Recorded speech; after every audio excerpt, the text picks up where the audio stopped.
Xanım, bir dənə nə olar, xahiş edirəm, bir dənə qulaq asın da mənə. Bir dənə nə olar, ay xanım. Nə sırtıq adamsan, əl çək də. Neçə vaxt imkan vermirsə, mən sizə sözüm deyim. Mən sizdən xoşum gəlir xanım, mənim sizə qarşı hisslərim var. Başa düşmürsüz, mənim savadlı, ağıllı oğlanlardan xoşum gəlir. Xanım, Dostoyevski necə demişdir? Evlilik iki insanın xoşbəxtliyi deyil, bir-birinin yükünü daşıma bacarığıdır. Yox, alınmaz bizdə. Mənim Qafqaz stilli oğlanlardan xoşum gəlir.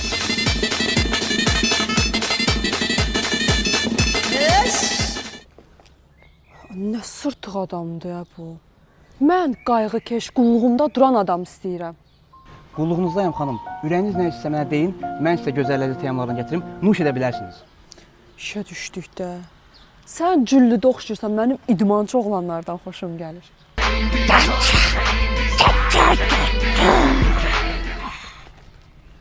Vəbşi bilirsən nə var?